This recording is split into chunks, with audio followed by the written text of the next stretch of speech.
You know, they often say that marriage is like walking on a tightrope. You need to keep your balance, stay focused, and you'll calmly make it to the end. But there's one caveat: at some point, you might find that your balance is just an illusion, and that not everyone is supporting you as you support them. Instead of a reliable safety net that you thought you were building together with your partner, you suddenly get a blow to the back, which brings you back to reality. That's exactly what happened to me. Let me tell you about myself. I'm an ordinary man, maybe even a bit old-fashioned.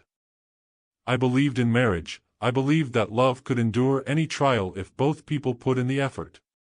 My wife and I had been together for over 10 years. We built our lives together, creating our own little world. I worked 2 jobs to provide everything we needed. She was my beloved, the one for whom I gave my all, to make sure she wanted for nothing. But everything changed the day I first felt something was wrong. That same sixth sense people talk about in these situations. I noticed some subtle changes in her behavior. At first, I didn't pay much attention. I chalked it up to fatigue, to routine. But then other hints began to appear. Late nights at work, her phone always by her side, even when we were having dinner, something that had never happened before. I remember the day she came home with a new bottle of perfume. It wasn't just a typical purchase. The fragrance was expensive, distinctive, unlike anything she had ever worn before. I asked about it, and got a vague answer. She said she just felt like treating herself. But here's what's curious: she'd always been frugal, we always discussed even the smallest expenses, and suddenly, this? From that point, I started noticing more details. Maybe these were trivial things that no one else would notice. Her smile seemed a little distant, her gaze somehow less warm. I no longer felt the familiar closeness we'd shared. It was as if an invisible wall had started to grow between us. Every day, doubts gnawed at me, growing like a snowball. To calm myself, I decided to do something simple, something many of you have probably done. I hired a private investigator. It was hard for me to believe that she could betray me, but I needed to know the truth, to either dispel my suspicions or confirm them and decide what to do next. A few days later, I received the report. And, you know what? My worst fears were confirmed. It turned out that my wife had been in a relationship on the side for several months with one of her colleagues. Every evening, when I stayed late at work, she was meeting him. In moments like these, you feel as though you're trapped in a nightmare. But, unfortunately, this wasn't a dream. This was my reality. So, I gathered all the information, sat down, and thought long and hard about what to do next. My first impulse was to go and start a fight, to tell her everything I felt, throw her things out, but something held me back.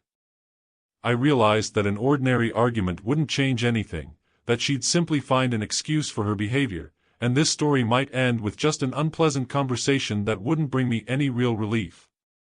So, I decided to take a different approach. Instead of immediately confronting her with my feelings, I decided to play my own game.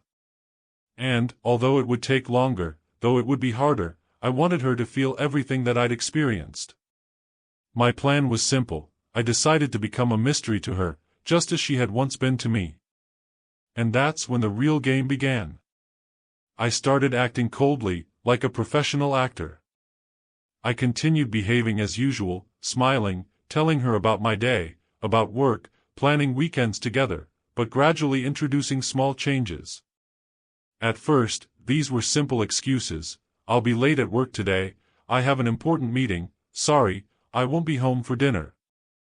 I looked at her and saw how anxiety slowly appeared in her eyes, how she started perceiving me differently. And that was the moment I saw the first sign that my game was working. One evening, when I came home a bit later than usual, she asked me, "Why are you suddenly so busy? You never used to stay late so often." I just smiled and replied, "It's just work, I want to make sure we have everything we need." But in reality, I already knew that this wasn't about work, it was about beginning to shatter her illusion of control. Friends, if you want to find out how things developed from here, stay with me. This is only the beginning of a long game, where every move matters, and every step leads to the final resolution. So, I kept observing her and playing my role, but now everything was different. The first few days after learning the truth felt like a fog. I'd wake up, unable to tell whether this was real or some cruel joke. She was right there beside me, as if nothing had happened, but she was no longer the woman I had trusted and loved. She became cold, though she tried to hide it. Just a few months earlier, when I would come home, she would greet me with a smile, a kiss, asking how my day had been. Now, all of that was gone. All those small gestures that once brought joy and made me feel at home simply vanished. Her gaze now drifted past me, as if I were a shadow that wasn't worth noticing. Sometimes she wouldn't even look in my direction when I came home. We'd sit across from each other at dinner, and the silence between us was almost tangible. Her gaze was far away, as if she were thinking about someone else. And I sat there, imagining her spending time with that other man, how she smiled at him, looked at him the way she used to look at me. And this thought crawled into my mind like poison, corroding my soul. Her attitude toward me changed even in the smallest details. If, in the past, we could talk for hours, discussing everything from work to future plans, now she avoided conversations. When I tried to start a discussion, her answers were short and indifferent, as if she were waiting for me to finally be quiet. She sat there with her phone, scrolling through something, smiling to herself as if it was her only companion, while I felt like a stranger in my own home. One evening, when I walked into the kitchen, she was talking on the phone. As soon as she saw me, she abruptly ended the conversation and hid her phone in her pocket, like a schoolgirl caught doing something forbidden. At that moment, I felt a cold realization burn from the inside out. She had been living a separate life for some time now, a life that no longer included me. The more I observed her, the more I noticed new signs of betrayal. Her evenings, with friends, became a regular occurrence. She came home late, dressed in new outfits, with a subtle scent of perfume that I'd never smelled before. And these weren't simple hangouts with friends, there was something more to it, something hidden that I pieced together like an unfinished puzzle. She was forgetting about me, about our shared habits, about the traditions we'd built over the years.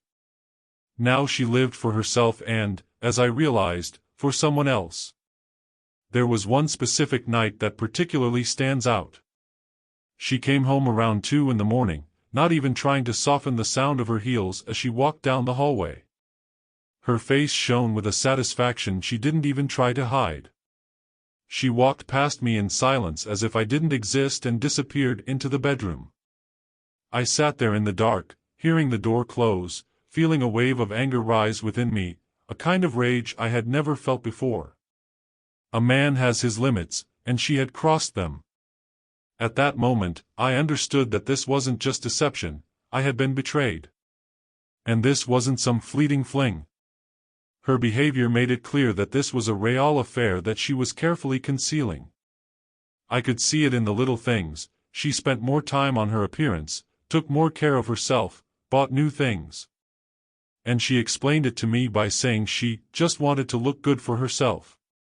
Oh, how foolish I had been until I started seeing things more clearly.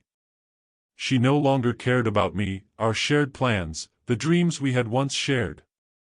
Each of my evenings became a battle with my thoughts and doubts. I tried to understand how we had come to this point. I gave my all, working overtime to give her everything she wanted. But now I realized, she didn't care if I worked or did anything for us. All of it meant nothing to her. When I started my game, my goal was to make her feel even a sliver of what I was experiencing. I wanted her to start worrying, to feel a bit of the anxiety I was living with every day. So I decided to distance myself from her even more. I started leaving my phone in plain sight, sometimes intentionally staying late at work, leaving messages that she could accidentally see with just one glance. But it was enough to make her mind swirl with doubts. One time, I even deliberately left a note with the contacts of a new client on my desk. The note was written in a woman's handwriting, and it stirred her up. She saw it while tidying up the room. I heard her take a deep breath when she noticed the slip of paper. It was just a small trick, but it was enough to unsettle her. With each small step, I watched her begin to feel anxious, her confidence in her control fading.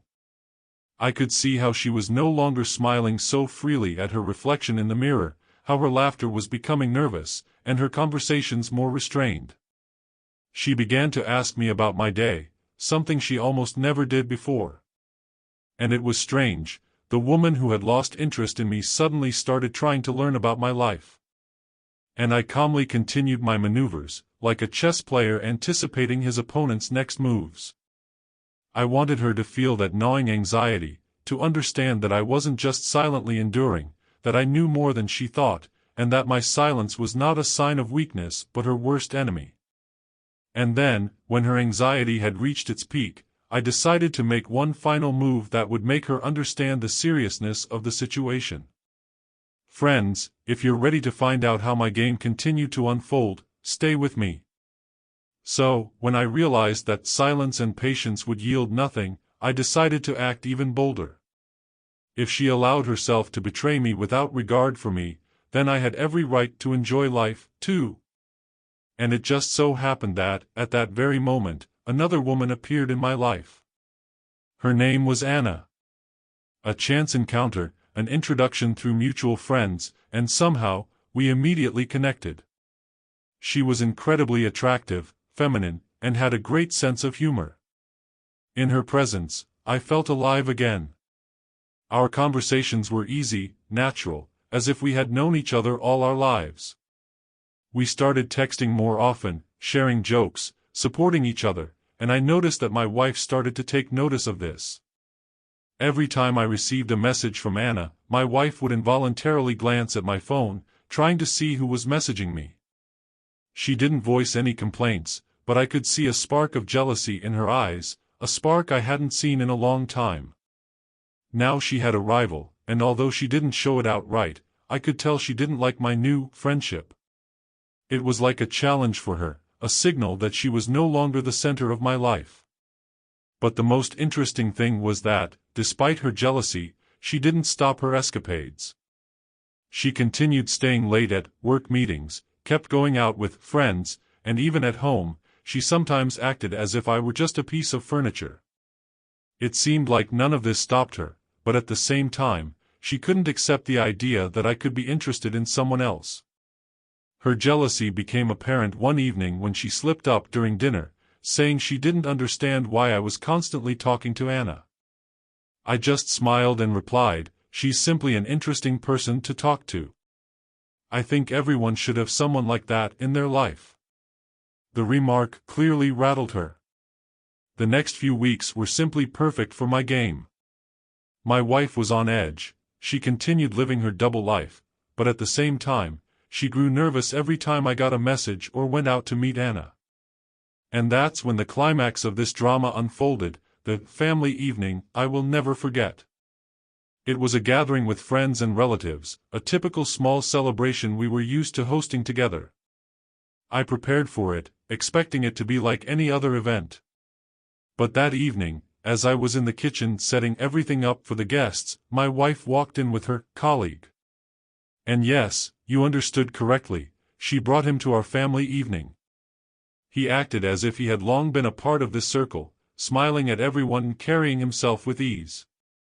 And she didn't make much effort to hide her affection for him. When people started asking who he was, she introduced him as her colleague from work. And I could see her watching me, as if testing my reaction, almost like she was challenging me. But I didn't let it show. No, if she wanted to play this game, I was willing to go along to the very end. All evening, they kept disappearing for 10 to 20 minutes each time, under the pretense of discussing something work-related. At first, the guests were curious, but they eventually stopped paying attention. I just sat there watching this spectacle, feeling a mixture of anger and, strangely enough, satisfaction. because now she was clearly crossing the line. She was testing me, but little did she know, she was only testing herself. At one point, I stepped out onto the balcony to get away from all these emotions, from this tension. I stood there, wondering how far she was willing to go, how convinced she was that I would put up with all of it. And I already had a decision ready. I decided that if she wanted to play this game, she'd regret it for a long time. Because now, I was prepared to go all the way, to show her that she wasn't the only one who could play with emotions. And this time, my game would be truly merciless. When I returned to the room, they had once again disappeared somewhere, this time for even longer. The guests kept chatting, and I simply waited for their secret meeting to end. Eventually, they returned, acting as though nothing had happened, trying to behave as if it was just a conversation. But her eyes no longer held that same confidence, and in his demeanor, I noticed a hint of tension. Perhaps they, too, were beginning to realize they were going too far. And when the evening was drawing to a close, I stood up to say my farewell to the guests. I looked at her, smiled, and said, this evening was truly unforgettable. And I think not just for me. Her face went pale at that moment, and I saw a hint of panic in her eyes. She realized that I wasn't just watching, I saw everything that was happening. If you think that after that family evening she slowed down a bit or at least began to act more cautiously, then, unfortunately, you're deeply mistaken. My wife, it seems, felt that she was entitled to do as she pleased. Or perhaps, she decided to push me to my limit, to see how long I'd put up with it. And you know what? I decided to let her continue her game and watch just how far she was willing to go. The next unforgettable incident happened at a gathering with my friends. These were people I had known for years, who had been close to me even before our marriage. Their opinions mattered to me, and I always looked forward to spending time in this circle. But this time, my wife decided to introduce her own rules of the game to the company. We were invited to the newly renovated country house of one of my closest friends. It was the perfect place for conversation, laughter, wine, and a relaxed atmosphere ideal for friendly conversations. But from the moment we arrived, I noticed something strange in her behavior. She was dressed in her finest dress, her makeup adding an extra sparkle to her gaze. Her look and smile were such that they caught the attention of every man in the room, and it seemed that was precisely what she wanted. It started with light flirtation. At first, she just glanced at my friends, laughing a little too loudly at every joke, touching their hands when they explained something or simply continued the conversation. I sat there watching this spectacle, realizing that she felt utterly free. She acted as though I were merely a shadow in the room, as though I didn't exist at all. Gradually, her flirting crossed boundaries that were acceptable even in the most open-minded circles. She began whispering with my friends, leaning in too close, enough that I could see their eyes lingering on her longer than out of mere courtesy. And then she decided to outdo herself. One of my friends, a guy named Oleg, had come with his younger brother, a charismatic young guy who only seemed interested in his reputation among women. I saw how she began to court him, like a teenager on a first date. And he, equally confident, decided to go along with it. At one point, she even announced that she wanted to see the wine cellar in our friend's house. Of course, we all knew that was just an excuse, because there had never been a wine cellar there. But her new acquaintance, Oleg's brother, was only too happy to accompany her, as though it were a totally normal thing. They disappeared together, leaving me with my friends, who now didn't know where to look. I saw the embarrassed smiles on their faces, how they avoided making eye contact, unsure of how to react to the situation. I sat there, waiting to see how long this tour of the non-existent cellar would last. 10 minutes, 20. Finally, they returned, both clearly pleased with themselves. She acted as though nothing unusual had happened, but there was that familiar spark in her eyes, as though she had just won a game against me, proving that I was nothing to her. She continued mingling as if her behavior were completely normal. And then I realized, she had long since stepped over the line that once connected us. In that moment, I could have stood up and caused a scene, told her everything I thought. But I decided that wouldn't bring me any real satisfaction. I remembered our little family game and had an idea. If she was willing to humiliate me so brazenly in front of my own friends, then I'd show her that this wouldn't go unanswered. I decided it was my turn to act. But not here and not now. I thanked our host for the wonderful evening, said goodbye to my friends, took her by the arm, and said, "It seems it's time to go home." She didn't even look at me, just gave a slight smile and fell silent, as though she couldn't have cared less. On the drive home, I kept my eyes on the road, saying nothing. She stayed silent too, staring out the window and pretending that nothing had happened. Meanwhile, I was already running through my plan in my head, knowing that the next move was mine, and this time I'd go all the way. She needed to understand that there was another player in this game, and he wasn't going to lose. We arrived home after that evening, and I continued to keep myself in check, even though I was seething inside.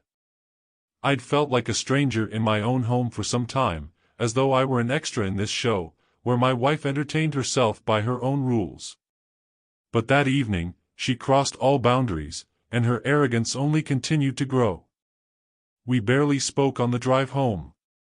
I gripped the steering wheel tightly, barely keeping myself in control, while she sat calmly next to me, not even trying to justify her behavior. When we got home, I tried to act as if nothing had happened, even though anger and resentment roiled inside me. I decided there was no point in discussing it now. So, I simply said, "Good night," and went to bed. She smirked with that same arrogance that I had come to despise and followed silently. We lay down, and I thought that this absurd evening had finally ended.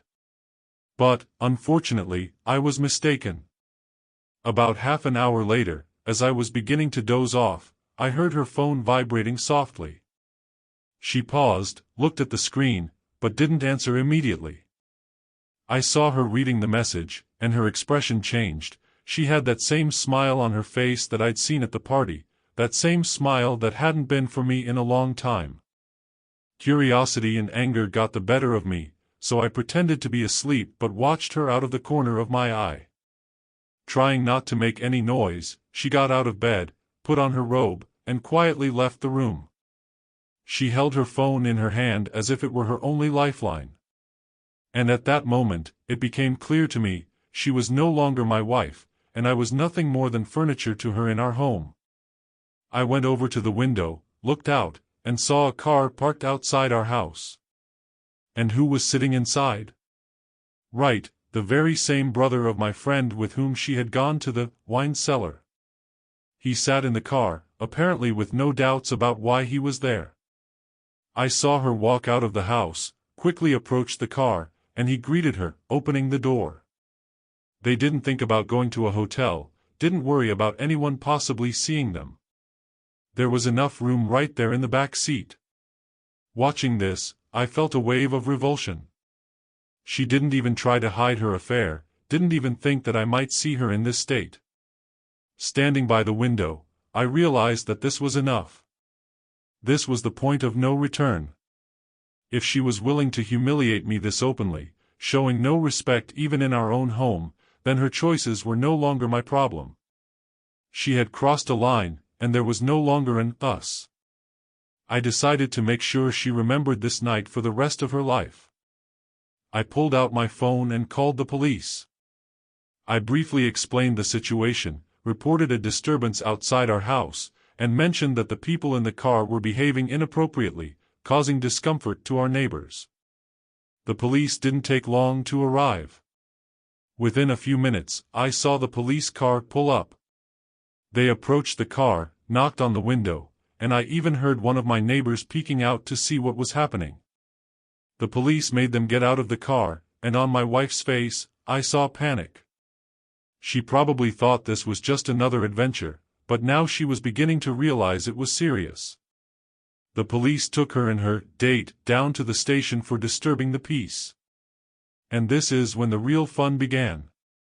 From the station, she called me several times, trying to reach me, hoping I'd come and fix the situation. But I didn't even pick up the phone. I left all those calls unanswered, until her name simply disappeared from the screen. In that moment, I felt a strange sense of relief, as if everything was falling into place. That night was the last straw, and I knew for certain that I had no reason to stay in this absurd marriage any longer. She had chosen her path, and I had finally chosen mine. The morning after that night was incredibly quiet. I woke up with a feeling of inner peace, as if I had done something necessary, something my soul had long been demanding. This was a decision I should have made earlier, but now it had finally become a reality. And in that moment, I knew I had one last step to take to end this chapter of my life. Later that day, my wife finally returned home. She was pale, exhausted, with a look that had long lost its confidence. The arrogance that had so openly challenged me yesterday was nowhere to be found. She must have thought that I'd be here, hurt and confused, ready for a fight, but instead, I greeted her calmly, even warmly. When she crossed the threshold, I approached her, smiled, and with feigned interest asked, "So, how's it going? How was your night?" Her face immediately twisted. She couldn't understand why I was acting this way. Confusion and a hint of panic flickered in her eyes, but she didn't say a word. She probably expected me to reproach her, but instead, I calmly said, "We need to talk. Come into the kitchen." She followed me hesitantly, and there, waiting for her, was a surprise. At the table sat my lawyer, who gave her a friendly smile as soon as she entered the room. I had prepared for this moment well in advance, arranging for everything to go smoothly and without any complications. It was something she hadn't expected, and I saw her face turn pale as she realized I wasn't joking. "We're here to discuss our situation," I began calmly, gesturing to the lawyer. "So everything will be fair, without unnecessary problems or complications. I think you understand yourself that our relationship has long been broken." She just looked at me, not believing her eyes or ears. The word divorce hung in the air, and I could see it was hard for her to accept this reality. She tried to say something, but her words were muddled, hesitant, as if she didn't know how to respond. "Are you serious?" she finally uttered, looking at me with despair. "Completely," I replied in a steady tone. "This is exactly what you wanted, isn't it? You seem to have found a new life for yourself, new passions, and I don't want to get in your way.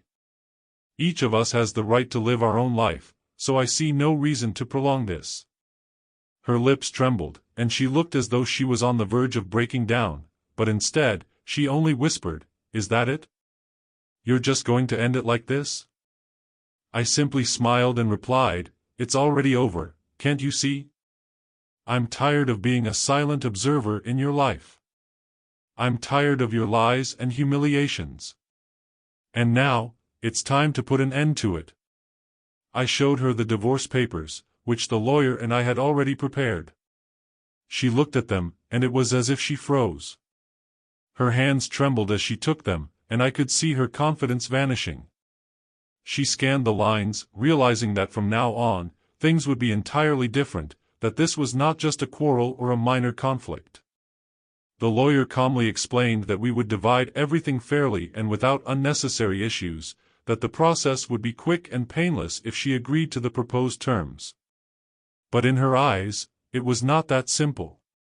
She looked like she was backed into a corner, as if she wanted to turn everything back. But the time for that had long since passed. "We can settle everything right here and now," said the lawyer, nodding to the documents. "You just need to sign here and here." She looked at me, as if searching for some softness in my gaze, some sign of hope that everything could change, but there was nothing left. I silently watched her, and that silence was probably the hardest test for her. Her eyes were full of panic, and her face was filled with despair. "This is some mistake," she almost broke down. "You can't just destroy everything like that." I merely raised an eyebrow, suppressing a smile. The irony of the situation was that she was the one who had brought our relationship to this point. She was the one who had crossed every boundary of what we had. Now, when it was time to settle things, she wanted to turn back. But I had no intention of letting her manipulate me again. "There's no mistake," I replied. "I simply made a decision that I should have made a long time ago. Now it's up to you, sign and take the opportunity to live your own life." She sat there, not knowing what to do, her hands trembling over the documents, her gaze empty and defeated. This situation was her worst nightmare, and now she had nowhere to run, as she had in the past. Now all the cards were on the table, and she could no longer avoid the consequences of her actions. The lawyer calmly explained the terms of the divorce. He briefly outlined that, according to the documents, the house would remain mine, as I had bought it before our marriage, meaning she had no rights to it. Most of our belongings would also remain with me, as they were either purchased with my money or had personal significance. All that remained for her to do was sign the papers and gather her belongings. The lawyer informed her that she had 4 hours to take everything she needed and leave the house. Her face turned ghostly pale as if she had seen a phantom. She couldn't believe what was happening, sitting in silence, glancing at me as if hoping to see some hint of pity or doubt on my face. But there was none. I was silent, maintaining complete composure, and my silence was her most damning sentence. She signed the papers with a trembling hand, and then I went to my room, leaving her alone with the realization that it was all over. After some time, I heard her go to another room, and then into the bedroom, where faint murmurs of conversation began to leak through the door. She was calling her lovers, trying to figure out how to solve her problem. I could hear her first speaking to one, her voice strained as she said, "I'm divorcing him, everything will be fine, we can be together." Her voice trembled, but she must have received no support in return. Then she called another, almost repeating the same words, but once again, no one responded with any sympathy. Her voice grew shakier as she nearly shouted into the phone, desperately pleading for someone to come for her, but each response seemed just as indifferent. Her arrogance and confidence had disappeared, leaving only panic and despair. She had no one to turn to, for all those men for whom she was willing to betray me turned out to be shadows, vanishing the moment her life began to crumble. After a while, she finally left the house, disoriented, with tear-stained eyes. She approached me, sobbing, trying to take my hand, and through her tears, she began to plead, "Forgive me. I didn't do anything wrong. I don't know why you want a divorce. This can be fixed, we can go back, please." I stood silent, looking at her with a cold gaze. Every word she said, every excuse now sounded like an empty echo. I could see her true nature, her selfishness and audacity, how easily she played with my emotions. In that moment, any feelings I had left faded, replaced by a cold detachment and resentment. She desperately sought some sympathy, but couldn't find it in my eyes. I saw through her lies, realizing that this woman had long since lost any genuine feelings for me. Each word was just an attempt to save herself from the consequences of her own actions. But for me, this chapter was over. I had no reason to believe her. She continued pleading, grabbing my hand, clutching at my shoulder like a drowning person clinging to a lifeline. But I remained cold and unmoved, as though her words didn't reach me. I looked directly into her eyes, those deceitful eyes that once seemed trustworthy, and finally nodded, saying, "You should go. You don't live here anymore." And with that, I made my final move, I closed the door in her face. This was the last blow, one she didn't expect. In that moment, she realized that everything was over, that she had no place in my life anymore. I could hear her sobbing on the other side of the door, trying to find the right words, but it didn't matter anymore. Everything between us had been left in the past. Standing behind the closed door, I felt a sense of relief, as though a heavy weight had been lifted. This was the end of one chapter, an end I would never forget. After I closed the door on her, I felt both relief and a lingering anger that wouldn't go away. I couldn't just let it all go, forget and forgive. Everything she had done, her betrayal, her audacity, her disregard for me, still haunted me. And at that moment, I decided that I wouldn't let her get away from this so easily. I didn't know if it was right or manly, but I was ready to destroy everything she held dear. The first step was obvious. Her job. Her place, which she so valued. I knew perfectly well that she only had that job because of me. I had used my connections to help her get in there. Her position was the result of my efforts, not hers. And now, I decided to deprive her of this privilege. I called a good friend of mine who worked in the management of that company. I briefly explained the situation, hinted that our story was over, and that I'd like her to no longer have any association with that company. My friend, understanding that this was a personal request from me, agreed to help. He understood that my actions weren't just driven by a desire for revenge but a conviction that this was fair. A few days later, I received confirmation: she had been let go. Quietly, without unnecessary explanations. I imagined the look on her face when she found out, picturing her despair and confusion. This was just the first thread I'd cut in her life. Maybe she thought she'd easily find another job, but I knew it wouldn't be that simple. Connections were essential in this city, and now she had neither connections or the support she had once taken for granted. I felt as if I were finally obtaining justice. Every step I took underscored how much she had relied on what I had done for her. And this was only the beginning.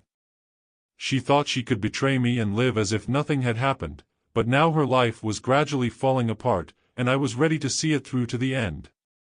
I understood that some people might call this petty, maybe even cruel, but inside, I felt it was justified. This wasn't just about revenge, it was about restoring justice. She had chosen this path herself, and now she needed to learn that every action has consequences. Her first steps after being fired were predictable. She immediately began looking for a job, trying to leave her past behind, but I had no intention of giving her that chance. She rented a small apartment, probably hoping it would be a temporary solution. Her savings wouldn't last long, and every day, her need for income became more urgent. But I had no plans to make her life any easier. I don't know exactly what was driving me, but I felt that I simply couldn't let go of the situation. She had destroyed my life without remorse, treating everything we'd built together with contempt. Now, I decided to do the same to her life, leaving her alone amidst the chaos she herself had created. I hired someone to discreetly keep an eye on her. He was a professional, never attracting attention, leaving no traces.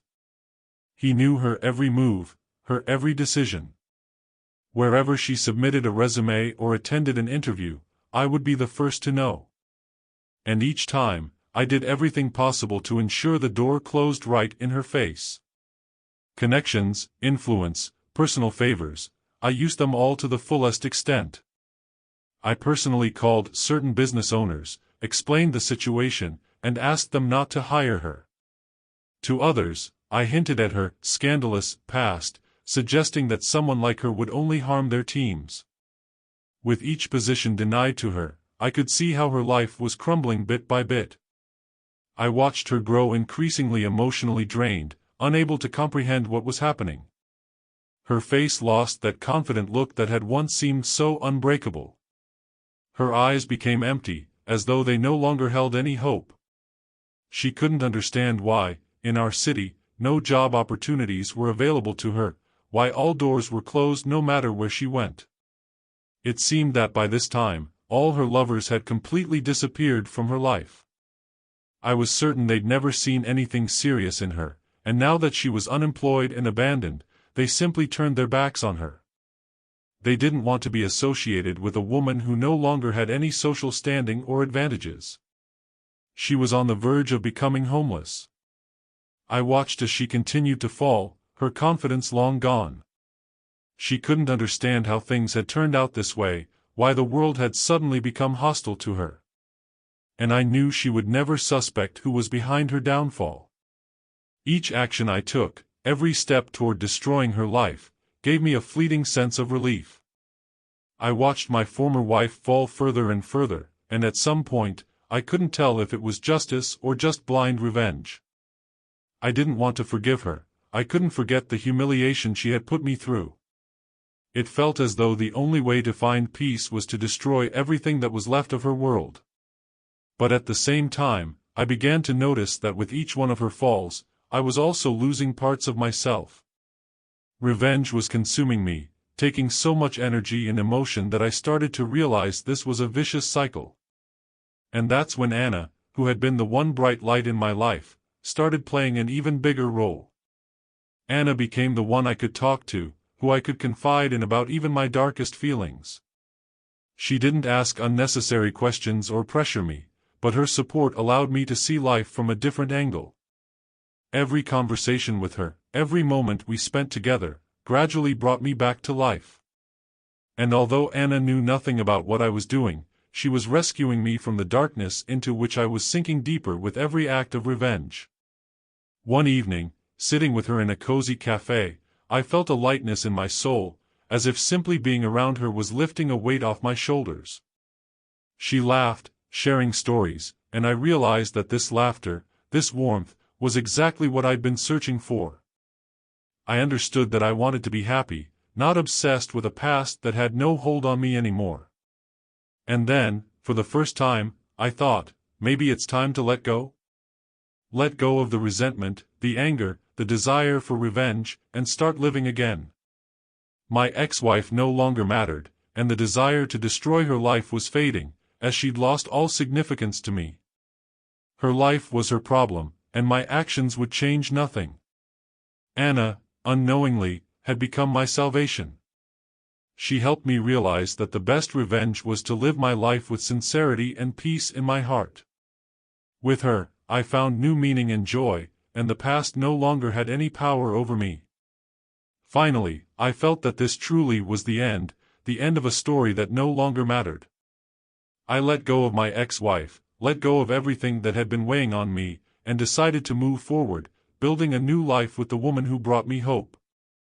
A year has passed. A year of peaceful life, year spent with Anna, a year in which I found new meaning and freed myself from the darkness that had consumed me.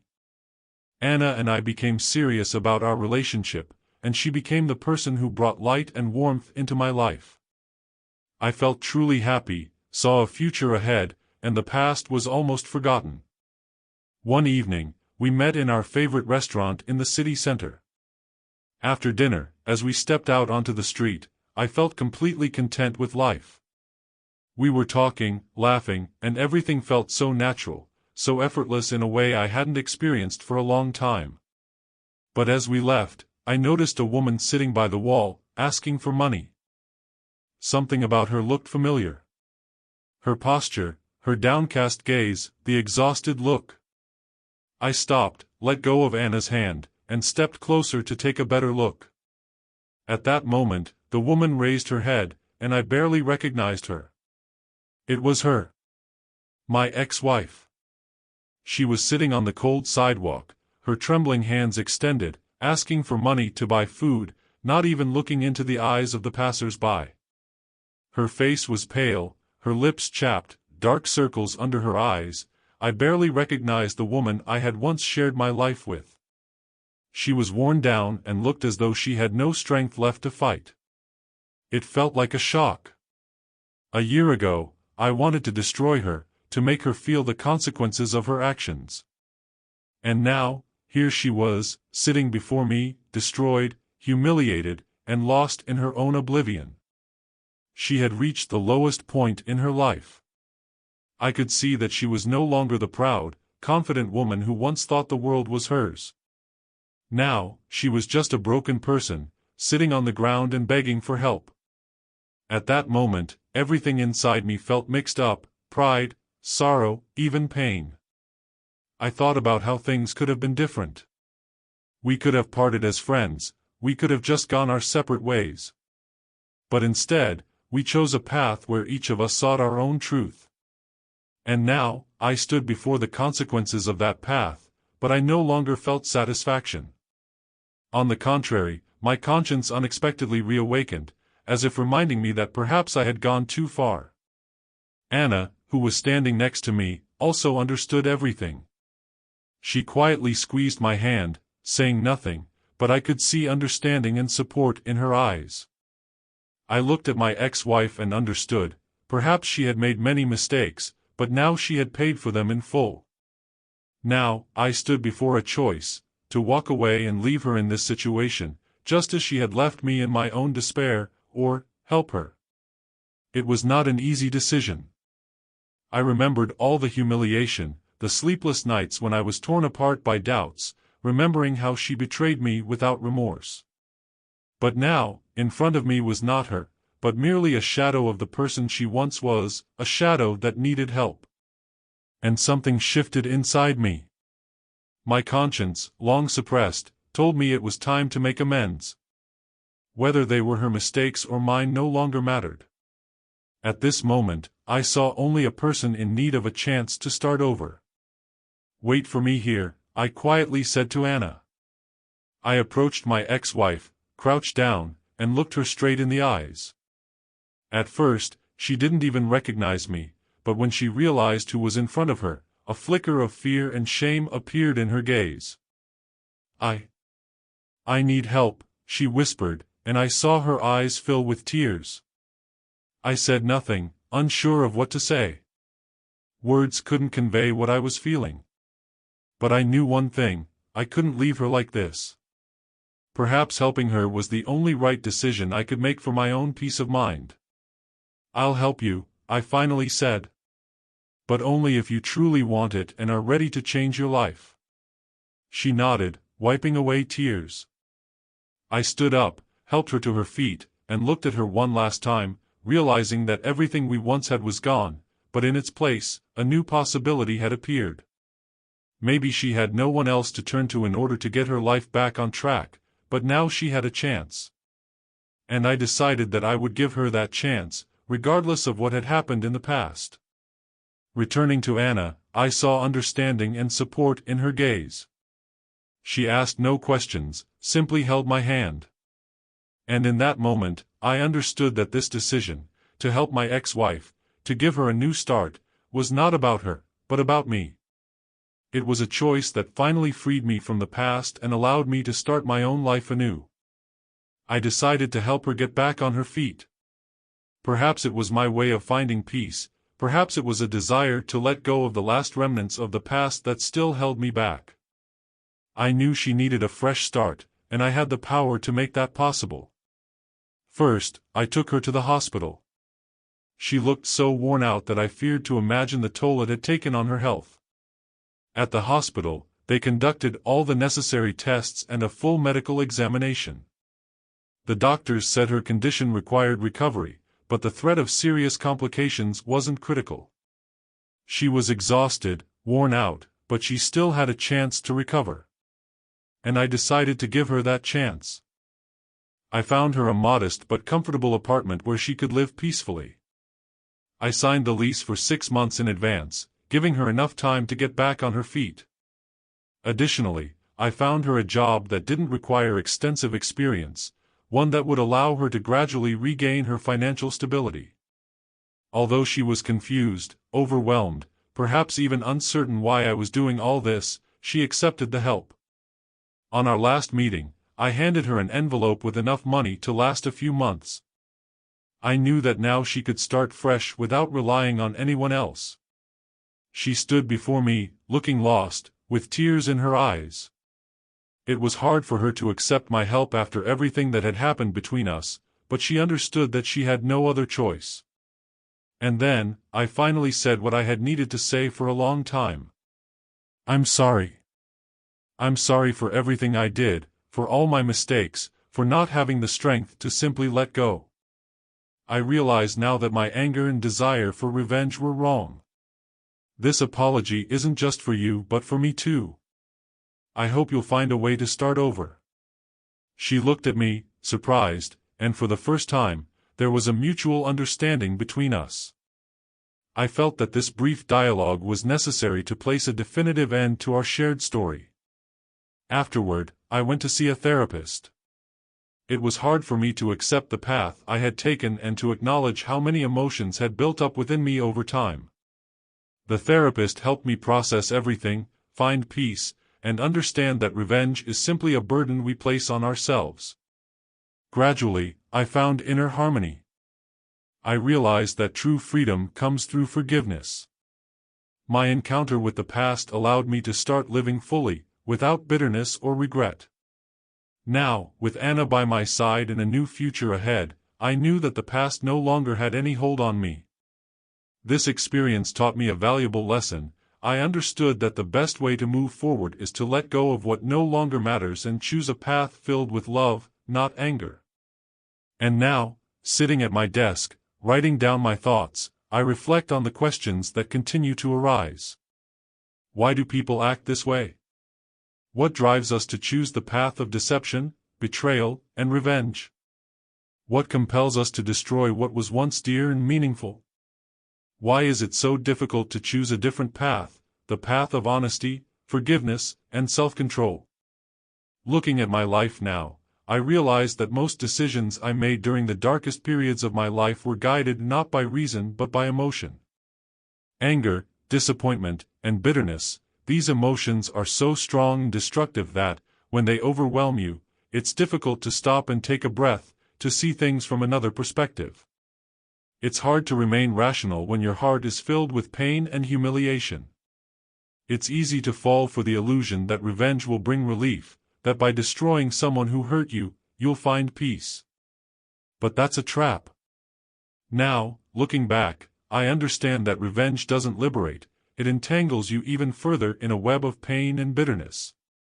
Every step taken with the intent to inflict harm only creates more problems, more emptiness. Revenge is like smoke, it can cloud everything around you, make you forget what's truly important, but eventually, the smoke dissipates, leaving you alone in a void, realizing that nothing has changed, and everything is worse. It was hard for me to accept that my actions toward my ex-wife brought me no true relief. Yes, for a brief moment, I felt stronger, as if I had won, but it was only a temporary feeling. With every new step to destroy her, it was as though I was tearing my own soul apart. Every victory in my battle against her was as hollow as the pain I had suffered. In the end, I realized that revenge wasn't a victory, it was just another form of defeat. We often forget that everything we do comes back to us. And this isn't just a trite phrase, it's a profound truth that's hard to grasp when you're in the grip of strong emotions. You think that by hurting someone else, you're gaining something in return, but in reality, it leaves a mark on you as well. It consumes you from the inside, hardening your heart, depriving you of the lightness you once had. And it's extremely difficult to regain that lightness. Perhaps the hardest thing is learning to accept and let go. Accepting that others can hurt you, that no one is immune to betrayal or deceit. It's a part of human nature, part of the mistakes that all of us are allowed to make. But letting go, that's a different matter. Letting go means finding the strength to keep living, even when you've been wounded. It doesn't mean forgetting, it means freeing yourself from the weight of resentment, not allowing it to define your life. Anna helped me see this truth, even though she may not have known it. Her calmness, her love, her support became the key that unlocked the door to a different understanding of life. In my relationship with her, I learned that happiness is not found in conflict but in harmony, in the ability to see the good around you and to remember your values. If I could turn back time, I might have chosen a different path, a path where I simply let go, leaving my ex-wife to her own decisions and her own life. Perhaps my role in her story was only to be the person she once valued, but with whom she couldn't remain. And that would have been fine. Every person has their own life, their own choices, their own mistakes. Now I understand that strength is not in destroying the one who hurt you but in not allowing that pain to destroy you. To be free from resentment, to be capable of forgiveness, that is true strength. And forgiveness isn't for others, it's for you, to continue living without the burden, without the chains that hold you in place. Maybe we, as people, make so many mistakes because of our vulnerability. We're all afraid of being abandoned, afraid that someone will hurt us. Sometimes this fear turns into anger, and anger into a desire for revenge. But ultimately, it's a trap. True liberation comes when we acknowledge our vulnerability and accept it. Today, sitting here and recording these thoughts, I understand that everyone goes through their own trials, and my test, perhaps, was learning to let go. To see pain and not allow it to change who I am. To understand that every choice we make is a step toward a better understanding of ourselves.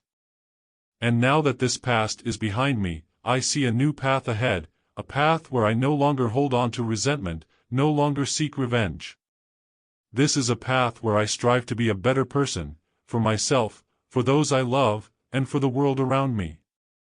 Yes, people make mistakes. They betray, they deceive, they seek revenge.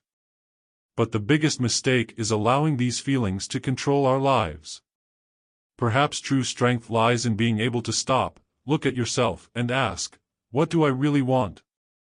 And if the answer is peace, calm, and love, then maybe we're already on the right path. And you know, even after everything that happened, even after I let go of the past and found a new meaning with Anna, sometimes I still feel a pang of anxiety. Sometimes, looking at her, I suddenly wonder, what if it all happens again? What if my fears and doubts are once again justified? The past doesn't just disappear. It leaves its marks, its shadows, which from time to time resurface, trying to poison the mind and heart.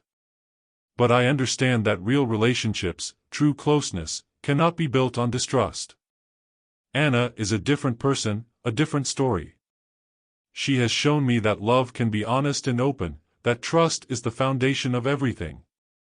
I am working on myself to avoid making the same mistakes, to ensure that my fears don't ruin what I've found. I know that if I let these anxieties control me, it will only lead to self-destruction. And now, sitting here and writing down all my thoughts, I am ready to share my realization with you. Perhaps each of us carries our own fears, especially after difficult relationships. We all bear this burden, doubts, resentments, pain. But holding on to them means giving up on the future. I've made the decision to let go of my past, to stop giving it power over my present, and this has given me freedom. True happiness isn't found in looking back over and over, it's found in moving forward with an open heart, ready for new feelings and new possibilities. Friends, this is where my story ends. It has been a long and difficult journey, filled with ups and downs, mistakes and valuable lessons. I don't know if I did the right thing. I don't know if anything justifies everything that happened. But I made my choice, walked my path, and now I'm trying to live with that truth. So I reach out to you with a request, share your thoughts in the comments. Did I do the right thing? Could anyone else in my place have done things differently? Perhaps you know something that could help me become a better person. I appreciate every piece of feedback, every piece of advice. It's important for me to know what you think and to understand that we are not alone in our search for answers. And, of course, subscribe to the channel to not miss new stories and videos. Everything I do for you, trying to share my thoughts and experiences, hoping to help someone avoid my mistakes or find answers to their own struggles. Also, I apologize for any mistakes. I am not a native speaker, and I create all these videos with the help of artificial intelligence. I am learning to express my thoughts, to share my feelings, and your support means a lot to me. Thank you for being with me on this journey, thank you for listening and understanding. Life is a complex but interesting adventure, and I am glad to have the opportunity to share it with you. See you in new videos.